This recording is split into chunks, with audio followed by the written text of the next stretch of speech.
Those who have lived in a land of deep darkness, on them light has shined, says Isaiah. The light shines in the darkness, and the darkness did not overtake it, says John. It's beautifully poetic and it really vivid, and it recently hit me just how much and how and why these symbols of light and darkness are so important and so stirring. So it was in mid-October I found myself spending a weekend with a group of girlfriends in a beautiful but completely remote farmhouse in Northumbria. It was beautifully located, it was beautifully decorated, and it was utterly alone amongst miles of rolling hills. And on our first stormy night there, Storm Amy was wuthering outside as we were having dinner, feeling very grand around a big mahogany table. It was rather fabulous with our wine in hand, and we were laughing and eating and drinking, and then suddenly the lights went out, the electricity cut, and we were in total darkness. There was no street lights because we were on a farm track. There were no glowing phone screens because we'd left those in our bedrooms. And without any warning, there wasn't even the light to see our hands in front of our faces. The darkness was so intense. It wasn't even clear which way was up.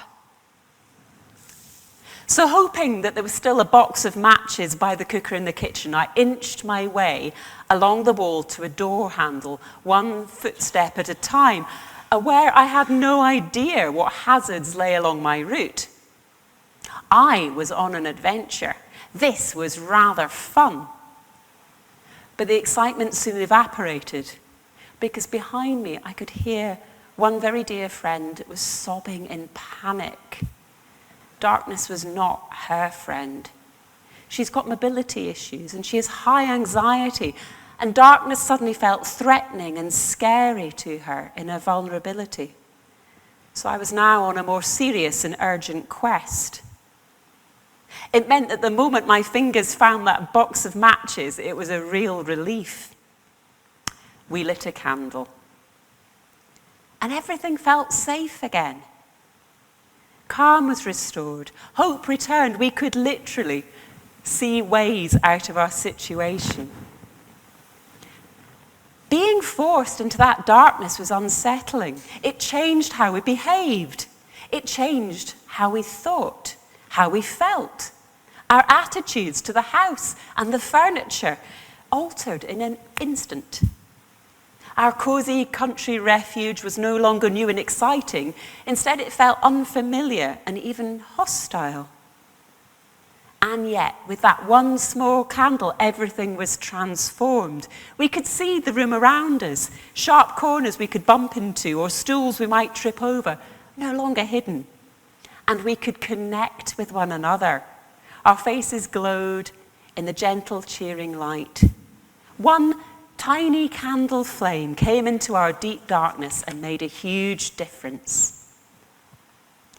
We don't have that much contact with deep darkness these days, do we? Because electricity is paid to that. But occasionally, as I discovered, even these days, there are times and places where we find ourselves in deep darkness. And they experience the very visceral and very real need for light. And the sensations we have of being in darkness can be all too similar to how we feel when we go through dark and difficult times. These times too will leave us anxious, fearful, disconnected, and no longer safe or at peace. Darkness then, literally and metaphorically, can feel vast and oppressive, a place where we might be hurt, scared, or lost. And yet it is in the deepest darkness that we come to understand just how powerful light is. After lighting that first candle on the dark and stormy night in Northumberland, we had enough light to share light and find more light. And light shares itself so generously, so easily. We lit one candle from another and another.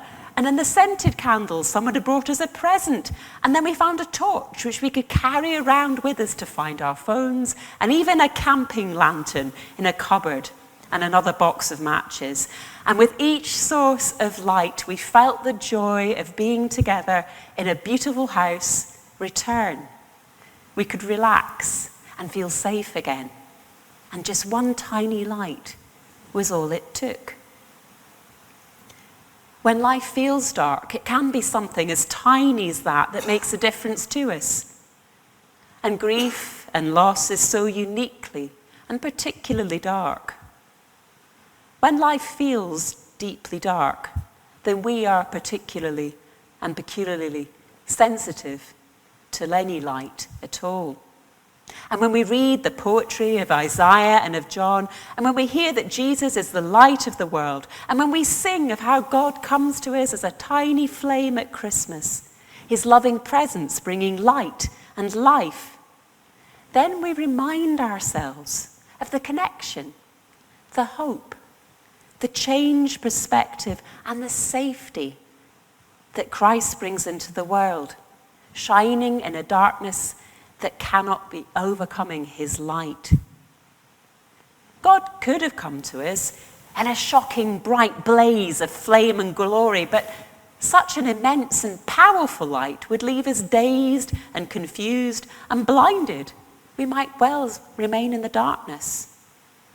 So instead, God comes to us at Christmas in Jesus, a newborn scrap of humanity, a tiny little spark of light, bright enough to be instantly and obviously a source of relief, warm enough to give comfort, gentle enough to allow us to see his face and connect with him, small enough for us to carry, and generous enough for us to share. Christ's light may seem tiny, but it's been burning powerfully among us for over 2,000 years, guiding and comforting and encouraging and making a difference in the lives of people in every country of the world. The intense power of Christ, concentrated within a tiny child, a tiny flame. So where does this leave us? We who walk vulnerably in the darkness of grief and loss, unable to tell which way is up and down at times, as life confuses and scares and saddens us. Well, tonight we're not entirely in the dark. Someone has brought the light to us. Someone has found the matches and the switches so that the lights glow on our Christmas tree and candles burn on our altar and on our Advent candles. They're very tiny too, but they bring comfort and relief and beauty and connection and warmth and hope and joy, which we can experience and we can understand even in grief's darkness. And several someones have brought Christ's light to us through our readings, in our hospitality of mulled wine and mince pies, through our music, through our prayers, and especially in one another.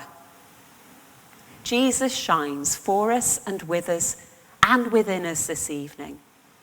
Even though life feels dark and loss is heavy, his flame is burning and it's shining and it's spreading, because that is the nature of flame and light. That little Christ light, the tiny candle flame will light us too, burning and spreading itself out. On that dark night in Northumbria, the candle I lit made a difference to how I felt. It defied the darkness that was deep around us. And this night in Calverley, the candles we will light will make an actual and symbolic difference too. A tiny light that changes the darkness and how we feel towards it. So we'll light candles as we think of those we lost and how they shone. We will remember and honour their memories, rekindling the light they shared with us. And we'll do this even and despite of the darkness of grief, as a defiant symbol of hope. We light candles, and we remember we have light within us, light that will guide us, light that will cheer and soothe others too. We light candles and we remember the light of Christ burns with a particular brightness at Christmas in dark days. But before we do this, can I end with a poem by Howard Thurman? I will light candles this Christmas, candles of joy despite all the sadness, candles of hope where despair keeps watch, candles of courage for fears ever present, candles of peace for tempest-tossed days, candles of grace to ease heavy burdens, candles of love to inspire all my living, candles that will burn all year long. I hope that when life feels dark, we find that hope and connection again as we share and follow tiny Christ lights. Amen.